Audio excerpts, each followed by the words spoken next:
Hello बच्चों, तो तैयार है आज एक नई क्लास के साथ में। तो हम लोग परिमेय संख्या रेशनल नंबर पढ़ रहे हैं। रेशनल नंबर परिमेय संख्या की हमारी ऑलरेडी 3 क्लासेस हो चुकी है। आज ये क्लास नंबर 4 है। आज हम इस क्लास में डिस्कशन करने वाले हैं कि हम लोगों ने जो पिछली 3 क्लास में पढ़ा है उससे किस प्रकार से प्रश्न पूछे जा सकते हैं, किस प्रकार से परीक्षा में प्रश्न पूछे जा सकते हैं, उनकी आज हम चर्चा करने वाले हैं। यानी कि आज हमने अभी तक जो भी 3 क्लास में पढ़ा उसके आज हम इम्पोर्टेंट क्वेश्चन करने वाले हैं।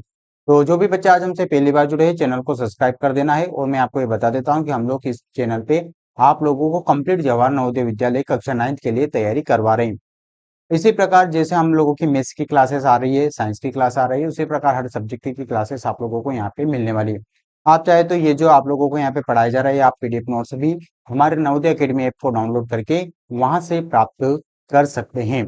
तो आइए बिना देरी करते हुए आज की क्लास को करते हैं स्टार्ट। तो जो बच्चे आज उपस्थित हो चुके हैं अपना नाम कमेंट बॉक्स में लिख देना है ना। जो बच्चे को अगर कोई भी डाउट हो आप लोगों को तो कमेंट बॉक्स में पूछ सकते हैं। ठीक है, यदि नवोदय संबंधित आपका कोई प्रश्न है तो वो भी आप कमेंट बॉक्स में पूछ सकते हैं। तो आइए बिना देरी करते हुए करते हैं स्टार्ट। तो आज का पहला प्रश्न आप लोगों के सामने बहुत महत्वपूर्ण क्वेश्चन है, बहुत इंपॉर्टेंट क्वेश्चन है। इस क्वेश्चन का आंसर आप लोगों को मुझे कमेंट बॉक्स में बताना। ठीक है बच्चों, तो आप लोगों के सामने जो भी क्वेश्चन आएगा उनका आंसर आप लोगों को मुझे कमेंट बॉक्स में बताते हुए चलना कि पहला नंबर है इसका क्वेश्चन का आंसर क्या है, दूसरा है क्या है ना। अभी तक हम लोगों ने जो पढ़ा है, जो परीक्षा में पूछे जाते उन्हीं सब प्रश्नों का यहाँ पे समावेश किया गया। तो तैयार है आप लोग? चलिए पहले प्रश्न को हम लोग पढ़ते हैं। तो पहला प्रश्न बहुत आसान है। 1 से 100 तक कितनी अभाज्य संख्या होती है? 1 से 100 तक डायरेक्ट उसने पूछा है कि कितनी अभाज्य संख्या होती है, यानी कि प्राइम नंबर आपसे पूछा है। सबसे इंपॉर्टेंट बात इसमें है अभाज्य संख्या। तो प्राइम नंबर हम लोगों ने पढ़ा है कि 1 से 100 तक कितनी होती है बेटा? टोटल 25 अभाज्य संख्या होती है। ठीक है, अभाज्य संख्या किसको बोलते हैं? तो जिसके केवल दो गुणनखंड होते हैं, जिसके केवल दो गुणनखंड होते हैं उसी को हम लोग क्या बोलते हैं? उसी को हम लोग अभाज्य संख्या कहते हैं। जैसे मान लीजिए मैंने लिख दिया 7, तो 7 के केवल दो ही गुणनखंड होते हैं, एक तो 1 और एक 7। ठीक है, तो ऐसी संख्या जिसके केवल दो गुणनखंड होते हैं उसको हम लोग अभाज्य संख्या प्राइम नंबर कहते हैं। तो हमारा विकल्प नंबर बी आ जाए। ठीक है, और 1 से 100 तक कितनी अभाज्य संख्या होती है? तो 1 से 100 तक 25 अभाज्य संख्या होती है। तो आप समझ पा रहे हैं हम लोगों ने जो भी पढ़ा उसी के आधार पे हम लोग यहाँ पे प्रश्न उत्तर कर रहे हैं। ठीक है, चलते हैं अगले प्रश्न की ओर। चलिए प्रश्न नंबर 2 है, पढ़िएगा समझिएगा और इसका आंसर, हर प्रश्न का आंसर मुझे आप लोगों को कमेंट बॉक्स में बताते हुए चलना। ठीक है, तो संख्या आप लोगों के सामने बहुत आसान दी गई है, बहुत आसान प्रश्न नंबर 2। इसको पढ़ना है, समझना है और फिर इसका आंसर मुझे आप लोगों को बताना। ठीक है, आसान आसान प्रश्न हम लोग कर रहे हैं। जैसे जैसे हम लोग परीक्षा की ओर जाते जाएंगे इसी प्रकार आप लोगों को यहाँ से कंटेंट मिलता रहेगा, क्लासेस मिलती रहेगी, हम लोग पूरी तैयारी यहाँ पे करने वाले। ठीक है, तो चलिए प्रश्न नंबर 2 बहुत आसान है। संख्या 1456 गुणा 1123 में इकाई का अंक बताना। इकाई का अंक बताना आप लोगों को बेटा। तो किसी भी संख्या में इकाई का अंक क्या होता है? जैसे मान लीजिए मैंने यहाँ पे एक संख्या लिख दी है और आपसे पूछा जाए कि इसमें इकाई का अंक कौन है, तो इसमें जो आखिरी में अंक होता है उसी को हम लोग क्या बोलते हैं? इकाई का अंक कहते हैं। इसमें जो आखिरी में अंक होता है उसी को हम लोग इकाई का अंक कहते हैं। दूसरा अंक दहाई का है, तीसरा सैकड़े का है, लेकिन हम अभी इकाई के अंक की बात कर रहे हैं। तो जो अंतिम अंक होता है उसी को हम लोग इकाई का अंक कहते हैं। हमसे यहाँ पे पूछा गया 1456 गुणा 123 में इकाई का अंक क्या है। तो आप लोगों से गुणा पूछा है तो पहले आप लोगों को पूरा गुणा करना पड़ेगा, फिर आप लोगों के पास में एक संख्या आएगी उसमें आपको इकाई का अंक बताना। लेकिन हम लोगों ने शॉर्टकट पढ़ा था कि अगर जब भी हमसे इकाई का अंक पूछेगा हम लोग क्या करेंगे? केवल इकाई के अंकों का गुणा करेंगे। तो यहाँ पे पहली संख्या में इकाई का अंक कौन है? 6, तो ये मैंने लिख दिया 6। और इसमें इकाई का अंक कौन है? 3, तो ये मैंने लिख दिया 3। और 6 और 3 का गुणा करेंगे तो बेटा आएगा 18। और 18 में इकाई का अंक कौन हो जाएगा? 8। तो हमारा उत्तर आ जाएगा विकल्प नंबर सी। तो जब भी ऐसा कोई प्रश्न आता है इकाई का अंक हम लोगों को उसमें बताना होता है तो ध्यान देना उसमें आप लोगों को गुणा करने की आवश्यकता नहीं, केवल इकाई के अंकों का आप लोग गुणा करेंगे तो आप लोगों को आंसर मिल जाएगा। ठीक है, चलिए चलते हैं प्रश्न नंबर 3 की ओर। प्रश्न नंबर 3 आप लोगों के सामने। प्रश्न बहुत आसान है, बहुत ही सरल है ना। बहुत अच्छे अच्छे क्वेश्चन है जिनको आप लोगों को पढ़ के आंसर मुझे बताना है। प्रश्न है, निम्न में से कौन 9 से विभाजित है? मतलब ये जो 4 विकल्प है इसमें से कौन सी संख्या में 9 से पूरा भाग चला जाएगा? तो देखिए अब हमारे पास में दो विकल्प है। पहला विकल्प है हम सभी संख्याओं में भाग लगा के चेक करें, और दूसरा तरीका है कि हम 9 से विभाजिता का नेम लगा देंगे। क्या लगा देंगे? 9 से विभाजिता का नियम, है ना। तो 9 से विभाजिता का नियम क्या है? है ना। 9 से विभाजिता का नियम हम लोगों ने पढ़ा था पिछली वाली क्लासेस में। क्या पढ़ा था? 9 से विभाजिता का नियम, कि यदि किसी संख्या में सभी अंकों को जोड़ने पे उसमें 9 से भाग जाता तो उस संख्या में भी 9 से भाग जाता है। जैसे मान लीजिए मैंने यहाँ पे कोई संख्या लिख दी है और आपसे पूछा जाए क्या इस संख्या में 9 से भाग जाएगा, तो हम लोगों को इसके सभी अंकों को जोड़ना है। ठीक है, तो एक को जोड़ेंगे तो 5, 5 और 9 को जोड़ेंगे तो 14, 14 और 2 को जोड़ेंगे तो 16, तो 16 9 के टेबल में आता है? नहीं आता, तो इस संख्या में 9 से भाग नहीं जाएगा। तो अभी हमारे पास में 4 विकल्प है, तो हम इन विकल्पों को चेक करते हैं। ठीक है, तो सबसे पहले 7 और 2 को जोड़ेंगे 9, 9 9 18, 18 और 5 होता है 23, तो 23 में तो 9 से भाग नहीं जाता, इसलिए हमारा विकल्प नंबर ए नहीं आएगा। तो आप लोगों को ऐसे ही करना, देखिए यही होता है। अगर आपको रूल्स नेम याद है तो फिर ये सवाल बहुत आसानी से हो जाएगा, बहुत कम समय में हो जाएगा, वरना हम लोगों को सभी संख्याओं में भाग लगा के चेक करना पड़ता है। ठीक है, दूसरे सवाल की हम लोग बात करें, 9 और एक 10, 10 और 8 18, 18 और 5 कितना होता है? 23, 23 और 4 होता है 27। ठीक है, तो देखिए 27 तो 9 से भाग जाता है, 9 का पढ़ा अगर हम 3 बार बोलेंगे तो 27 होता है, तो हमारा विकल्प नंबर बी ही उत्तर आ जाएगा। बाकी सी और जो डी है उसको हम लोगों को यहाँ पे चेक करने की आवश्यकता नहीं है। तो आप समझ पा रहे कितना आसान है ना। तो हम लोगों ने बता दिया कि चारों विकल्प में कौन सी संख्या में 9 से पूरा भाग जाएगा, तो ये जो संख्या है बी वाली, इसमें पूरा भाग जाएगा 91,854 में। ठीक है, ये बात आ गई आप लोगों को समझ में। चले आगे, ठीक है, चलिए आगे चलते हैं। अगला प्रश्न, प्रश्न नंबर 4, बहुत आसान प्रश्न है, बहुत प्यारा प्रश्न है। पूछा है निम्नलिखित में से कौन परिमेय संख्या है? ठीक है बेटा, ये रूट बना हुआ है इसे। ठीक है, इसमें से ये पूछा है कि जो 4 विकल्प दे रखे इसमें कौन परिमेय संख्या है, कौन रेशनल नंबर है। तो हम लोगों ने परिमेय संख्या के बारे में पढ़ा था कि जो परिमेय संख्या होती है वो कैसी होती है, वो भिन्न के रूप में होती है, वो फ्रैक्शन के रूप में होती है। जैसे मान लीजिए हम लोगों ने लिख दिया 2/3, तो एक परिमेय संख्या, यानी कि परिमेय संख्या जो होती है वो पी अपॉन क्यू के रूप में होती है, और Q not equal to zero, मतलब जो क्यू है वो जीरो के रूप जीरो नहीं होना चाहिए, तभी वो संख्या परिमेय संख्या होती है। जैसे हम लोगों ने लिख दिया 5, तो क्या 5 परिमेय संख्या है? बिल्कुल है, क्योंकि इसके बटे में हम लोग क्या लिख सकते हैं? 1 लिख सकते हैं, तो इसको हम लोग पी अपन क्यू के रूप में लिख सकते हैं। उसी संख्या को हम लोग परिमेय संख्या कहते हैं। ठीक है, तो जितनी भी भिन्न वाली संख्या है वो तो सभी परिमेय संख्या है। ठीक है, जैसे मान मान लीजिए मैंने लिख दिया -3/5, तो क्या ये परिमेय संख्या है? बिल्कुल है, क्योंकि परिमेय संख्या में हम लोग पूर्णांकों की बात करते हैं। ठीक है, और ये -3 है, +3 है, उससे कोई फर्क नहीं पड़ता, ये एक परिमेय संख्या है, एक रेशनल नंबर है। लेकिन हमसे यहाँ प्रश्न पूछा निम्न में से कौन परिमेय संख्या है, तो रेशनल नंबर हम लोगों को बताना है। तो पहले देखिए पाई जो है वो तो नहीं होता है, क्योंकि हम लोगों ने पढ़ा है कि जो पाई होता है उसका मान बेटा होता है 22/7, और 22/7 होता है उसका मान अगर हम लोग निकालेंगे तो लगभग लगभग किसका मान होता है? लगभग लगभग अगर हम लोग इसको दशमलव में निकालेंगे तो इसका मान क्या आ जाएगा? लगभग लगभग आ जाएगा। इसलिए पाई जो होता है वो क्या होता है? परिमेय संख्या नहीं होती है कभी भी। ये ध्यान रखना, एक इंपॉर्टेंट फैक्ट है, पाई कभी भी परिमेय संख्या नहीं होती। तो बाकी हम लोग चेक कर लेते हैं। जैसे √5, तो √5 को क्या हम लोग इस रूट से बाहर निकाल सकते हैं? नहीं निकाल सकते, तो ये भी अपरिमेय संख्या है, तो ये भी हमारा उत्तर। हमसे परिमेय संख्या कौन है ये पूछा है ना।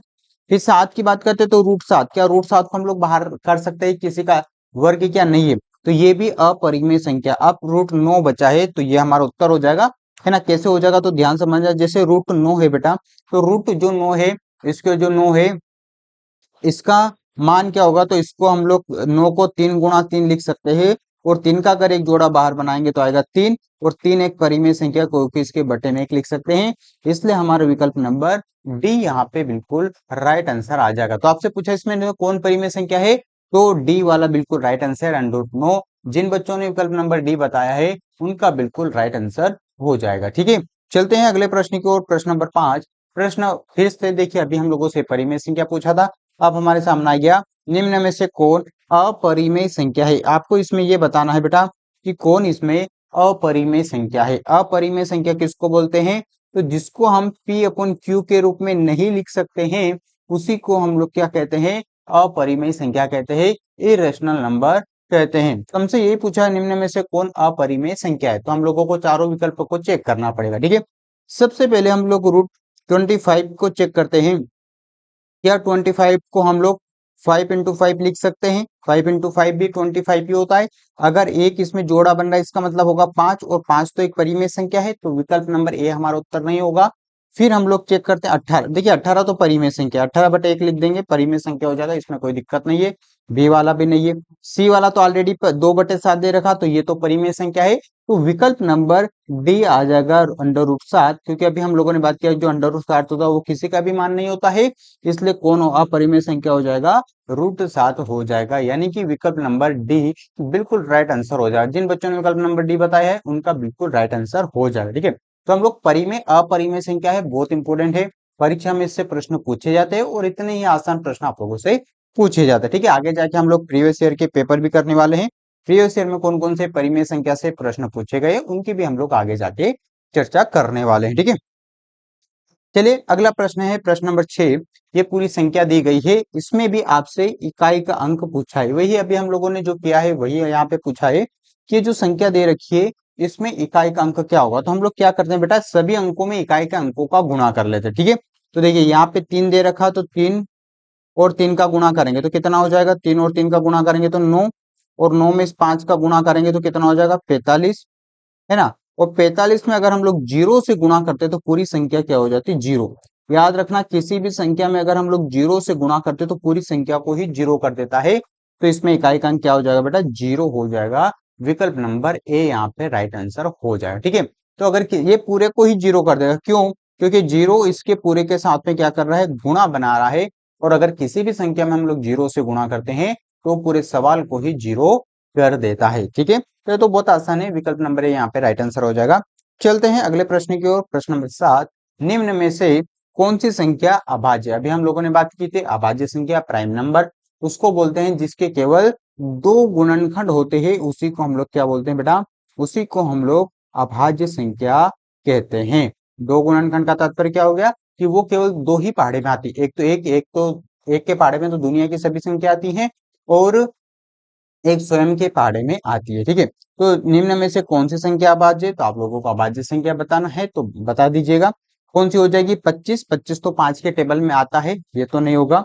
37, 51 और 72, तो हमारा विकल्प आ जाएगा बी 37। 37 कहाँ से आ जाएगा, क्योंकि हम लोगों ने कम से कम 50 तक अभाज्य संख्या को याद किया है और उसमें हमको पता है कि जो 37 है वो अभाज्य संख्या है। जिन बच्चों ने नहीं नोट किया वो उनके लिए मैं लिख देता हूँ, अभाज्य संख्या होती है जैसे 2, 3, 5, 7, 11, 13, 17, 19, 23, 29, 31, 37, 41, 43 और 47, ये 50 तक की अभाज्य संख्या। ठीक है, आगे 100 तक भी होती है वो और 10 संख्या हो जाएगी, ये 15 संख्या है। तो ये कम से कम इतनी अभाज्य संख्या आपको शुरुआत वाली जो है वो पता होना चाहिए, वो याद होना चाहिए, क्योंकि इनसे डायरेक्ट प्रश्न पूछे जाते हैं। ताकि और इसके साथ में हम लोग जब अभाज्य गुणनखंड करते हैं तो उसमें भी हम लोगों को अभाज्य संख्याओं की रिक्वायरमेंट होती है। ठीक है, सबसे छोटी अभाज्य संख्या इसमें 2 है। 2 एक ऐसी संख्या है जो सम भी है और अभाज्य भी है। चले आगे, चलिए प्रश्न नंबर 8 पे आ जाते हैं। प्रश्न बहुत आसान है, प्रश्न नंबर 8 पढ़िएगा, इसका आंसर मुझे दीजिएगा। हर प्रश्न का आंसर आप लोगों को कमेंट बॉक्स में बताना है ताकि हम चेक कर सकते हैं कौन बच्चे डेली क्लास को देख रहे हैं, कौन बच्चे डेली आंसर दे रहे हैं, है ना, ताकि उनके लिए हम और कुछ टेस्ट सीरीज फ्री में उनके लिए ज्वाइन करवा सकते हैं। ठीक है, तो चलिए प्रश्न नंबर 8 है ना, बहुत आसान प्रश्न है। अगर आप इस वीडियो को देख रहे हैं तो वीडियो को लाइक जरूर कर देना, इससे हम लोगों को मोटिवेशन मिलता है ताकि आप लोगों के लिए और भी हम आगे कंटेंट लेके आ सके। तो चलिए प्रश्न नंबर 8 का मुझे आंसर बताइए। प्रश्न नंबर 8 का क्या आंसर आने वाला बताइए। आसान आसान चीजें हैं, बहुत सरल सरल चीजें हैं, हम लोगों को बहुत अच्छे तरीके से पढ़ना है, समझना है और हमको आंसर देना। ठीक है, तो प्रश्न बहुत आसान है, निम्न में से कौन सी संख्या 6 से विभाज्य, विभाज्य का मतलब होता है भाग, डिवाइड। ठीक है, तो आप बताइए इसमें से कौन सी संख्या 6 से पूरा भाग जाता है। तो हमारे पास में दो तरीके हैं बेटा, या तो हम सभी संख्याओं में 6 से भाग लगा के चेक करें, या फिर हम 6 से विभाजिता का नेम यहाँ पे लगाएंगे कि 6 से विभाज्यता का नेम क्या है। 6 से विभाजिता का नेम क्या है, ऐसी संख्या जो 2 और 3 दोनों से भाग जाता है उसी संख्या में 6 से पूरा भाग जाता है। ठीक है, तो आइए हम लोग पहले नंबर की संख्या को चेक करते हैं। क्या विकल्प नंबर ए 6 से पूरा भाग जाएगा, तो देखिए पहले तो इसमें आखिरी अंक देखिए, आखिरी अंक क्या है 3, तो 3 में 2 से भाग नहीं जाएगा, इसका मतलब पहला विकल्प हो ही नहीं सकता। दूसरे वाले विकल्प में भी आखिरी अंक क्या है बेटा 7 है, तो 7 भी हमारी सम संख्या नहीं है, क्योंकि पहले तो 2 से भाग जाना चाहिए, फिर हम लोग 3 के लिए चेक करेंगे। ठीक है, फिर हम आ जाते हैं विकल्प नंबर सी पे, तो 2 है, बिल्कुल हम लोग किसको चेक करेंगे 5,56,202 को। तो देखिए आखिरी संख्या 2 है, तो समय मतलब 2 से तो भाग इसमें जाएगा, हम लोग 3 का नेम लगा के देख लेते हैं, अंकों को जोड़ लेंगे, 5 और 6 होता है 11, 11 से 12 13, 13 में 0 को जोड़ेंगे 13, 13 में 2 को जोड़ेंगे 14, 15, 15 आ रहा है और 15 में 3 से पूरा भाग जाता है। इसका मतलब ये हुआ कि हमारा जो आंसर है वो विकल्प नंबर सी यहाँ पे बिल्कुल राइट आंसर आ जाएगा, कि ये जो चारों विकल्प है इसमें से विकल्प नंबर सी जो है उसमें 6 से पूरा भाग जाएगा। तो आप समझिए, अगर हमको विभाजिता के नियम याद है तो हमारे लिए इन प्रश्नों का आंसर कितना आसान है, कितना सरल है। ठीक है, चलिए चलें अगले प्रश्न की ओर। बहुत आसान आसान प्रश्न है ना, जो भी हम लोगों ने पढ़ा उसी के आधार पे ये प्रश्न आप लोगों को यहाँ पे दिए जा रहे हैं। ठीक है, चलिए अगला प्रश्न है प्रश्न नंबर 9, इसको पढ़िए, समझिए और मुझे आंसर इसका बताइए। ठीक है, ये सब आप लोगों को पीडीएफ नोट्स अवेलेबल है ना, नवोदय अकेडमी ऐप डाउनलोड कर लेना है, वहीं पे आप लोगों को सब पीडीएफ नोट्स मिल जाएंगे, क्वेश्चन आंसर भी मिल जाएंगे, टेस्ट सीरीज भी मिल जाएंगे, वीडियो भी मिल जाएंगे, सब कुछ आप लोगों को वहां पे मिल जाएगा। ठीक है, तो चलिए प्रश्न नंबर 9 बहुत आसान है, क्या है, निम्न में से कौन सा कथन सत्य है। ठीक है, कथन सत्य का मतलब ये होता है कि आपके सामने जो 4 विकल्प दे रखे हैं उसमें से कौन सा कथन सही है ना। सत्य का मतलब होता है ट्रू, यानी कि सही कथन आपको ढूंढना है, सही कथन। तो 4 विकल्प दे रखे उसमें से कौन सा विकल्प सही है, तो आइए एक एक बारी करके हम सभी विकल्प को पढ़ते हैं।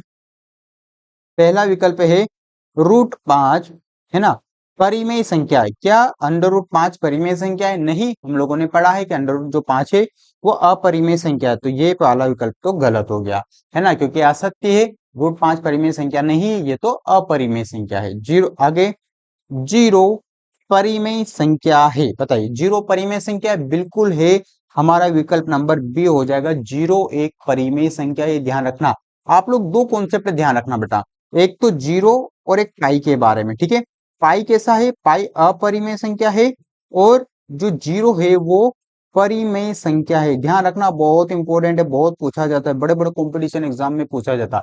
क्या जीरो एक परिमेय संख्या? बिल्कुल जीरो एक परिमेय संख्या है, और जो पाई है ना वो अपरिमेय संख्या है। पाई कैसा है, पाई एक अपरिमेय संख्या है। ठीक है, चलिए फिर सी के हम लोग और चेक कर लेते तीन विकल्प को। 2/3 है ना, 2/3 का मतलब ये होता है बेटा 2/3 अपरिमेय संख्या नहीं, ये तो परिमेय संख्या, तो ये भी विकल्प गलत हो गया। पाई परिमेय संख्या नहीं, अपरिमेय संख्या, तो हमारा विकल्प नंबर बी आ जाएगा, जीरो परिमेय संख्या है।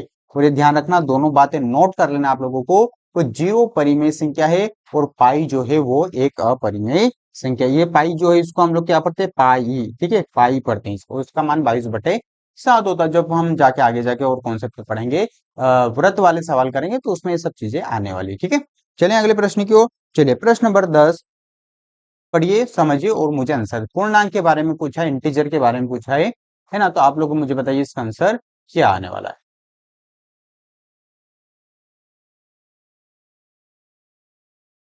बहुत प्यारा प्रश्न है, प्रश्न नंबर 10 बहुत आसानी से आप लोग दे सकते हैं। पूर्णांक को समझते हैं आप लोग, है ना, इंटीजर पूर्णांक हो सकता है, तो पूर्णांक कैसा होता है, केवल धनात्मक होता है।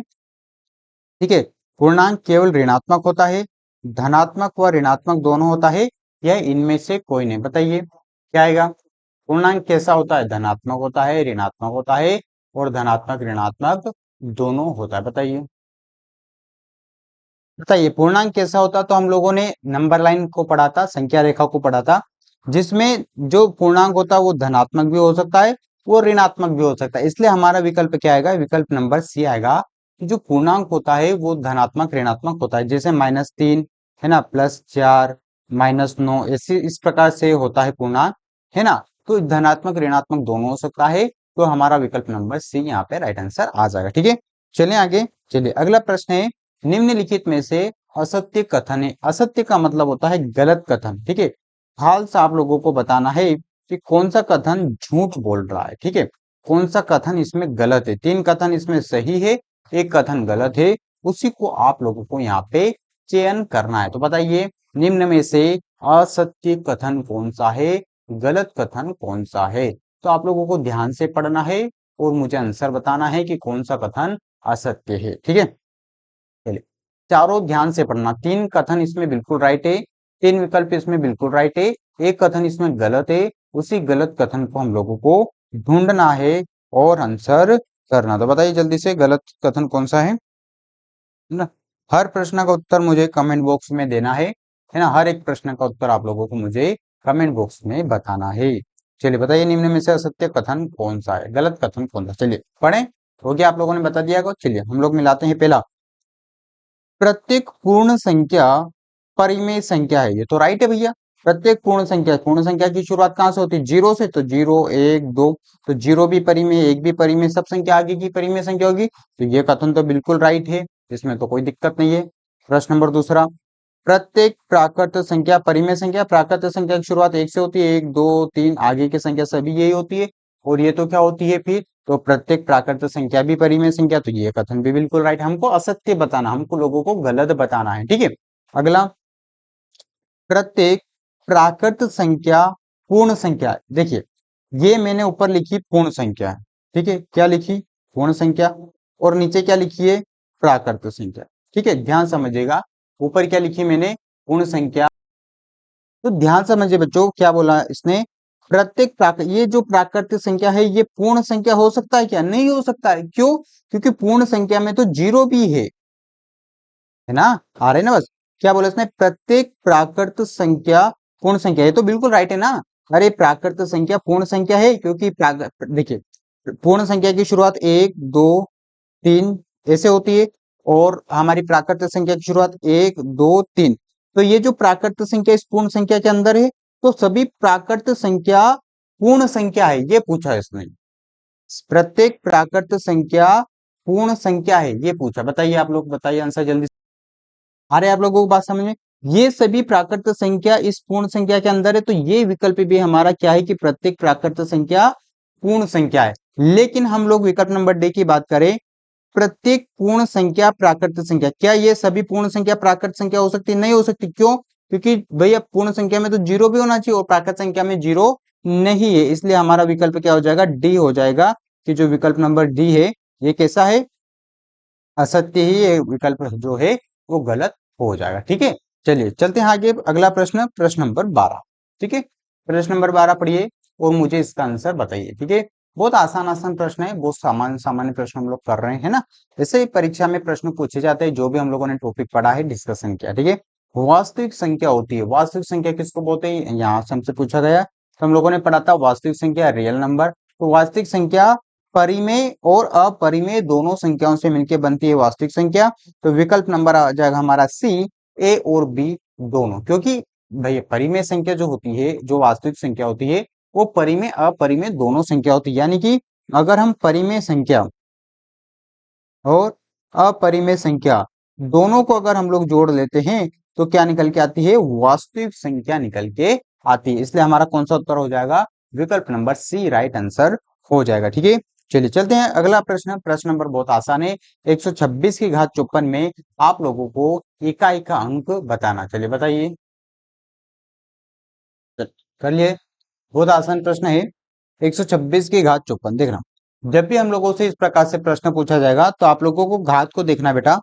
सबसे पहले आप लोगों को यहाँ पे घात को देखना। घात क्या दे रखा है? 54। तो आप लोगों को इस 54 को यहाँ पे लिखना है और इसमें आप लोगों को 4 से भाग लगा देना, ठीक है।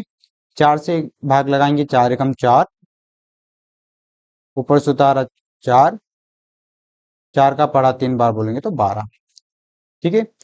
14 में से 12 गए तो 2। तो हम लोगों को देख पा रहे हैं कि यहाँ पे 13 बार तो पूरा भाग चला गया है और शेषफल कितना बच रहा है? 2।